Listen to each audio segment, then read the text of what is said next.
ವಾದ ಸೌಹಾರ್ದ ಕಾರ್ಯಕ್ರಮಗಳನ್ನು ಕಳೆದ 3 ವರ್ಷಗಳಿಂದ ನಿರಂತರವಾಗಿ ಮಾಡಿಕೊಂಡು ಬರ್ತಾ ಇದ್ದೇವೆ. ಈಗ ತಮಗೆಲ್ಲ ಗೊತ್ತಿರಬಹುದು, ಕಳೆದ ಕೆಲವು ದಿನಗಳಿಂದ ಗೋಹತ್ಯೆ ವಿಚಾರ ಇಡೀ ದೇಶದಲ್ಲಿ ದೊಡ್ಡ ಮಟ್ಟದ ಒಂದು ಸುದ್ದಿ ಆಗ್ತಾ ಇದೆ. ಬಹುಶಃ ಮನುಕುಲದ ಇತಿಹಾಸದಲ್ಲಿ ಅಥವಾ ಕಳೆದ ಹಲವು ಶತಮಾನಗಳಿಂದ ಒಂದು ದೊಡ್ಡ ಸಮುದಾಯ, ಭಾರತದ ಮುಸಲ್ಮಾನ ಸಮುದಾಯ ಅಂತೇಳಿ ಸುಮಾರು 22 ಕೋಟಿ ಇರುವ ವಿಶ್ವದ ಅತ್ಯಂತ ದೊಡ್ಡ ಸಮುದಾಯಗಳಲ್ಲಿ ಒಂದು. ಈ ಸಮುದಾಯ ಶತಮಾನಗಳಿಂದ ಸಮಸ್ಯೆಯಲ್ಲಿರುವ ಈ ಗೋಹತ್ಯೆ ಇದರ ಕುರಿತಾಗಿ ಒಂದು ಉತ್ತಮವಾದ ಒಂದು ಸಂವೇದನೆಯನ್ನು ತೋರ್ತಾ ಇರೋದು ತಾವೆಲ್ಲ ಕಾಣ್ತಾ ಇದ್ದೀರಿ. ಗೋಹತ್ಯೆಯನ್ನು ನಿಯಂತ್ರಿಸಬೇಕು, ಗೋವನ್ನು ರಾಷ್ಟ್ರೀಯ ಪ್ರಾಣಿಯನ್ನಾಗಿ ಮಾಡಬೇಕು ಮತ್ತು ಗೋ ರಫ್ತನ್ನು ನಿಷೇಧಿಸಬೇಕು ಎನ್ನುವ ಒಂದು ಕೂಗು ಇಡೀ ಭಾರತದಲ್ಲಿ ದೊಡ್ಡ ಮಟ್ಟದಲ್ಲಿ ಈಗ ಕೇಳಿ ಬರ್ತಾ ಇದೆ. ಆದರೆ ಸರ್ಕಾರ ಈ ನಿಟ್ಟಿನಲ್ಲಿ, ಅಂದರೆ ಒಂದು 22 ಕೋಟಿ ಇರುವ ಒಂದು ಸಮುದಾಯ ಇಷ್ಟು ದೊಡ್ಡ ಸದ್ಭಾವನೆಯಿಂದ ಕೂಡಿದ ಮತ್ತು ಸೌಹಾರ್ದಕ್ಕೆ ಪೂರಕವಾಗುವ ಒಂದು ಹೆಜ್ಜೆಯನ್ನು ತೆಗೆದುಕೊಂಡರೂ ಕೂಡ ಸರ್ಕಾರ ಈ ನಿಟ್ಟಿನಲ್ಲಿ ಯಾವುದೇ ಪ್ರಯತ್ನವನ್ನು ಗೋಹತ್ಯೆಯನ್ನು ನಿಷೇಧಿಸುವ ನಿಟ್ಟಿನಲ್ಲಿ, ಗೋ ರಫ್ತನ್ನು ನಿಲ್ಲಿಸುವ ನಿಟ್ಟಿನಲ್ಲಿ ಮತ್ತು ಗೋವನ್ನು ರಾಷ್ಟ್ರೀಯ ಪ್ರಾಣಿಯನ್ನಾಗಿ ಘೋಷಿಸುವ ನಿಟ್ಟಿನಲ್ಲಿ ತೆಗೆದುಕೊಳ್ತಾ ಇಲ್ಲ. ಇದು ಬಹಳ ಒಂದು ಆತಂಕಕಾರಿ ವಿಚಾರ. ಯಾಕೆಂತ ಹೇಳಿದರೆ, ಗೋಹತ್ಯೆಯನ್ನು ನೀವು ಇತಿಹಾಸದ ಪುಟಗಳನ್ನು ತೆಗೆದು ನೋಡಿದಾಗ ಗೋಹತ್ಯೆಯನ್ನು ಮೊಘಲರು ಕೂಡ ನಿಯಂತ್ರಿಸಿದರು. ಗೋಹತ್ಯೆಯನ್ನು ಬಾಬರ್ನಿಂದ ಹಿಡಿದು ಹುಮಾಯೂನ್, ಅಕ್ಬರ್, ಶಹಜಾನ್ ಇವರೆಲ್ಲ ಕೂಡ ಗೋಹತ್ಯೆಯನ್ನು ಅಲ್ಲಲ್ಲಿ ಭಾರತದ ಭಾಗಶಃ ಭಾಗಗಳಲ್ಲಿ ನಿಯಂತ್ರಿಸಿದ ಉಲ್ಲೇಖಗಳು ಇತಿಹಾಸದಲ್ಲಿ ಕಂಡುಬರ್ತವೆ. ಅದರ ಜೊತೆಗೆ ನಿಮಗೆ ಬಹುಶಃ ನೀವು ಆಶ್ಚರ್ಯ ಪಡ್ಬೋದು, ಮೊಘಲರ ಕೊನೆಯ ಅರಸ ಬಹದ್ದೂರ್ ಶಾ ಜಫರ್ ಇಡೀ ಭಾರತದಲ್ಲಿ ಗೋಹತ್ಯೆಯನ್ನು ನಿಷೇಧಿಸ್ತಾನೆ. ಇಡೀ ಭಾರತದಲ್ಲಿ ಅವರು ನಿಷೇಧಿಸುವಾಗ ಆ ನಿಷೇಧಕ್ಕೆ ಪೂರಕವಾಗಿ ವರ್ತಿಸಿದ್ದು ಮತ್ತು ಪೂರಕವಾಗಿ ಸಹ ಸಮುದಾಯಗಳ ಭಾವನೆಗಳಿಗೆ ಒಂದು ಸ್ಪಂದನವನ್ನು ನೀಡಿದ್ದು ಶತಮಾನಗಳ ಹಿಂದಿನ ಇದೇ ಮುಸಲ್ಮಾನ ಸಮುದಾಯ. ನಾವು ಸರ್ಕಾರಕ್ಕೆ ಕೇಳ್ತಾ ಇರೋದು, ಮೊಘಲರು ಮಾಡಬಹುದಾದರೆ ತಾವ್ಯಾಕೆ ಮಾಡಲಿಕ್ಕೆ ಸಾಧ್ಯ ಇಲ್ಲ? ಈಗ ಪಕ್ಕದ ನೇಪಾಳ ಒಂದು ಸಣ್ಣ ರಾಷ್ಟ್ರ, ಆ ಸಣ್ಣ ರಾಷ್ಟ್ರದಲ್ಲಿ ಗೋಹತ್ಯೆಯನ್ನು ನಿಯಂತ್ರಣ ಮಾಡಿದ್ದಾರೆ. ಪಕ್ಕದ ಸಣ್ಣ ರಾಷ್ಟ್ರದಲ್ಲಿ ಒಂದು ಗೋಹತ್ಯೆಯ ಮೇಲೆ ಈ ರೀತಿಯ ಒಂದು ಪ್ರತಿಬಂಧ ಇರುವಾಗ, ಭಾರತದಂಥ ದೊಡ್ಡ ರಾಷ್ಟ್ರದಲ್ಲಿ ಅದು ಕೂಡ ದೊಡ್ಡ ಸಮಸ್ಯೆಯಾಗಿರುವ, ರಾಜಕೀಯ ಮತ್ತು ಸಾಮಾಜಿಕವಾದ ಒಂದು ವಿಷಮ ಪರಿಸ್ಥಿತಿಗೆ ಕಾರಣವಾಗಿರುವ ಈ ವಿಷಯದ ಮೇಲೆ ಸರ್ಕಾರ ಯಾಕೆ ಸ್ಟೆಪ್ ತೆಗೆದುಕೊಳ್ತಾ ಇಲ್ಲ ನಮ್ಮ ಪ್ರಶ್ನೆ. ಮೊನ್ನೆ ಅರ್ಜುನ್ ರಾಮ್ ಮೇಘವಲ್ ಅಂತ ಭಾರತ ಸರ್ಕಾರದ ಕಾನೂನು ಮಂತ್ರಿ ಹೇಳ್ತಾರೆ, ನಾವು ಗೋಹತ್ಯೆಯನ್ನು ನಿಷೇಧಿಸುವ ಯಾವ ಪ್ರಸ್ತಾವವೂ ನಮ್ಮ ಕಡೆ ಇಲ್ಲ ಅಂತ. ಎಲ್ಲಿಯವರೆಗೆ ದ್ವಂದ್ವ ಅಂತ ಹೇಳಿದರೆ, ಗೋಹತ್ಯೆಯನ್ನು ನಿಯಂತ್ರಿಸ್ತೇವೆ, ಗೋವಿನ ರಫ್ತನ್ನು ನಿಲ್ಲಿಸ್ತೇವೆ, ಗೋವನ್ನು ಮಾತೆ ಅಂತ ಪೂಜಿಸ್ತೇವೆ ಅಂದವರೇ ಈ ಮಾತು ಹೇಳಿದಾಗ ಬಹಳ ಆಘಾತಕಾರಿ ವಿಚಾರ. ಯಾಕಂದರೆ ಭಾರತದ ಭವಿಷ್ಯ ಇರುವುದು 2 ದೊಡ್ಡ ಸಮುದಾಯ, ಜಾಗತಿಕ ಸಮುದಾಯ, ಹಿಂದೂ ಮತ್ತು ಮುಸಲ್ಮಾನರು ಅಂತ ಹೇಳಿದರೆ ಒಂದು ದೊಡ್ಡ ಜಾಗತಿಕ ಸಮುದಾಯಗಳು, ಇಂಟರ್ನ್ಯಾಷನಲ್ ಕಮ್ಯುನಿಟಿಗಳು.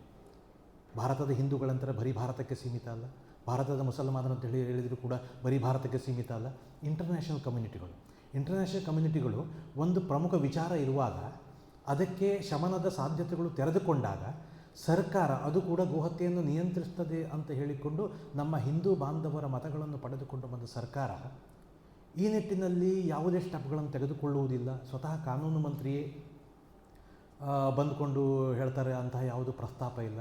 ಅದರ ಜೊತೆಗೆ ಈ ಸರ್ಕಾರದ ದ್ವಂದ್ವ ಎಲ್ಲಿಯವರೆಗಿದೆ ಅಂತ ಹೇಳಿದರೆ, ನೀವು ಇಲ್ಲಿಂದ 60 ಕಿಲೋಮೀಟ್ರ್ 70 ಕಿಲೋಮೀಟ್ರ್ ಆಚೆಗೆ ಹೋದರೆ ಗೋವಾ ಬಾರ್ಡರ್ ಸಿಗ್ತದೆ. ಗೋವಾ ಬಾರ್ಡ್ರಲ್ಲಿ ನೀವು ಗೋವಾದಲ್ಲಿ ಗೋಹತ್ಯೆಗೆ ಯಾವುದೇ ನಿಷೇಧ ಇಲ್ಲ, ಕಾನೂನು ಪ್ರಕಾರ ಸಮ್ಮತ ಅಲ್ಲಿ. ಈ ಕಡೆಯಿಂದ ನೀವು ತಲಪಾಡಿ ಬಾರ್ಡ್ರ್ ದಾಟಿದರೆ ಸುಮಾರು ಇಲ್ಲಿಂದ ಒಂದು ಬಹುಶಃ 70 ಕಿಲೋಮೀಟ್ರ್ ಇರಬೇಕು, ಅಲ್ಲಿ ಕೇರಳದಲ್ಲಿ ಗೋಹತ್ಯೆ ಮೇಲೆ ಯಾವುದೇ ನಿಯಂತ್ರಣ ಇಲ್ಲ. ಒಂದು ಚುನಾವಣೆಯಲ್ಲಿ ಕೇರಳದ ಒಬ್ಬ ಕಾಂಟೆಸ್ಟ್ ಮಾಡಿದ, BJPಯಿಂದ ಕಾಂಟೆಸ್ಟ್ ಮಾಡಿದ ಒಬ್ಬ ವ್ಯಕ್ತಿ ಹೇಳ್ತಾನೆ, ಒಂದು ವೇಳೆ BJP ಕೇರಳದಲ್ಲಿ ಆಡಳಿತಕ್ಕೆ ಬಂದರೆ ಈಗ ಏನು ಗೋಮಾಂಸ ಕೊಡ್ತಾಯಿದ್ರಿ ಇದು ಸರಿ, ಕ್ವಾಲಿಟಿ ಸರಿ ಇಲ್ಲ, ನಾವು ಬಂದರೆ ಸ್ವಲ್ಪ ಉತ್ತಮವಾದ ಕ್ವಾಲಿಟಿಯನ್ನು ಕೊಡ್ತೇವೆ ಅಂತ ಒಬ್ಬ ಸಂಸತ್ತಿಗೆ ಸ್ಪರ್ಧಿಸಿದ ವ್ಯಕ್ತಿ ಮಲಪ್ಪುರಂ ಡಿಸ್ಟಿಕಲ್ಲಿ ಭಾಷಣದಲ್ಲಿ ಹೇಳ್ತಾರೆ. ಅಂದರೆ ನೋಡಿ ಎಲ್ಲಿಯವರೆಗೆ ದ್ವಂದ್ವ ಅಂತೇಳಿ. ಮೊನ್ನೆ ಪಶ್ಚಿಮ ಬಂಗಾಳದಲ್ಲಿ ಇತ್ತೀಚೆಗಷ್ಟೇ ಮುಖ್ಯಮಂತ್ರಿಯಾದ ಸುವೇಂದು ಅಧಿಕಾರಿ ಮುಖ್ಯಮಂತ್ರಿ ಹೇಳ್ತಾರೆ, 14 ವರ್ಷ ಆದ ಮೇಲೆ ಗೋವನ್ನು ಕಡಿಯಬಹುದು ಅಂತ. ಅಸ್ಸಾಮಿನ ಮುಖ್ಯಮಂತ್ರಿ ಹಿಮಂತ್ ಬಿಸ್ವ ಶರ್ಮಾ ಹೇಳ್ತಾರೆ, ನೀವು ತಿನ್ನಿ, ಆದರೆ ಸ್ವಲ್ಪ ಮರೆಯಲ್ಲಿ ಹೋಗಿ ತಿನ್ನಿ ಅಥವಾ ಮನೆ ಒಳಗೆ ಹೋಗಿ ತಿನ್ನಿ ಅಂತ ಹೇಳ್ತಾರೆ.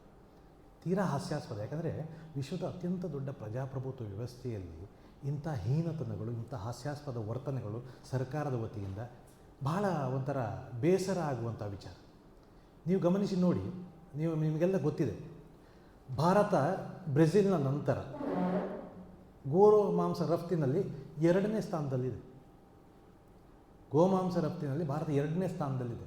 ಈ ರಫ್ತು ಮಾಡುವ ಕೇಂದ್ರಗಳು ಮುಸಲ್ಮಾನರ ಹೆಸರಿನಲ್ಲಿದೆ, ಆದರೆ ನಡೆಸ್ತಾ ಇರುವುದು ಮುಸಲ್ಮಾನರಲ್ಲದವರು.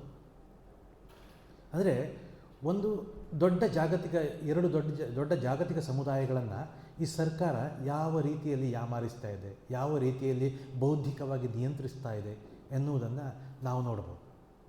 ಈ ನಿಟ್ಟಿನಲ್ಲಿ ನಾವು ಸರ್ಕಾರಕ್ಕೆ ಕೆಲವೊಂದು ವಿಚಾರಗಳನ್ನು ಹಂಚಿಕೊಳ್ಬೇಕು.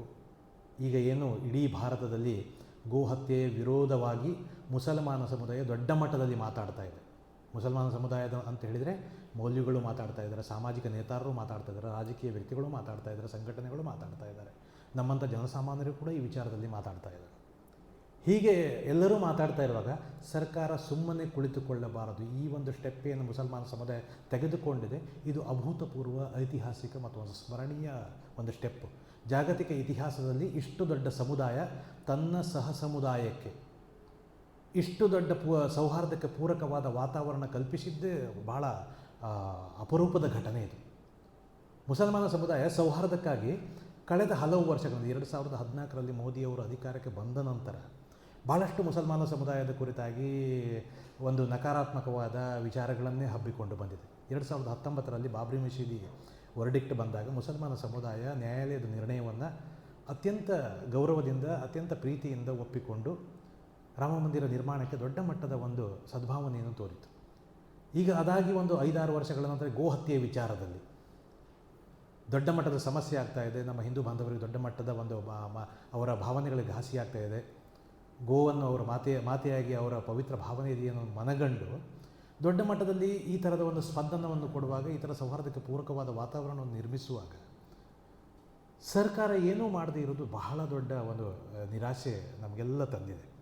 ಸೊ ಹಾಗಾಗಿ ಇವತ್ತು ಮುಸ್ಲಿಂ ಬಾಂಧವ್ಯ ವೇದಿಕೆ ಕರ್ನಾಟಕ ಸಂಘಟನೆಯ ವತಿಯಿಂದ ಮಾನ್ಯ ಪ್ರಧಾನಮಂತ್ರಿಗಳಾದ ನರೇಂದ್ರ ಮೋದಿಯವರಿಗೆ ಗೋಹತ್ಯೆಯನ್ನು ನಿಷೇಧಿಸಬೇಕು, ಗೋ ರಫ್ತನ್ನು ನಿಲ್ಲಿಸಬೇಕು, ಅದರ ಜೊತೆ ಗೋವನ್ನು ರಾಷ್ಟ್ರೀಯ ಪ್ರಾಣಿಯನ್ನಾಗಿ ಘೋಷಿಸಬೇಕು. ಅದರ ಜೊತೆಗೆ ಭಾಳಷ್ಟು ಗೋಶಾಲೆಗಳಲ್ಲಿ, ನೀವು ಇಡೀ ಭಾರತದಲ್ಲಿ 7500 ಅಧಿಕೃತವಾದ ಗೋಶಾಲೆಗಳಿವೆ. ಅದರ ಜೊತೆಗೆ 7500ಕ್ಕೆ ಹೆಚ್ಚು ಕಡಿಮೆ ಒಂದು ಸುಮಾರು ಒಟ್ಟು 20,000ವರೆಗೆ ಗೋಶಾಲೆಗಳಿವೆ, ಅಧಿಕೃತ ಮತ್ತು ಅನಧಿಕೃತ ಸೇರಿ. ಈ ಗೋಶಾಲೆಗಳಿಗೆ ಮೂಲಭೂತ ಸೌಕರ್ಯಗಳನ್ನು ಒದಗಿಸಿ ಗೋವಿನ ರಕ್ಷಣೆಯಲ್ಲಿ ಮುಂಚೂಣಿಯಲ್ಲಿ ನಿಂತು ಕಾರ್ಯಚಟುವಟಿಕೆಗಳನ್ನು ನಡೆಸಬೇಕು ಎನ್ನುವ ಒಂದು ಆಗ್ರಹವನ್ನು ಇಂದು ನಾವು ಜಿಲ್ಲಾಧಿಕಾರಿಯವರ ಮೂಲಕ ಪ್ರಧಾನಮಂತ್ರಿಯವರಿಗೆ ಈ ಪತ್ರವನ್ನು ತಲುಪಿಸ್ತಾ ಇದ್ದೇವೆ.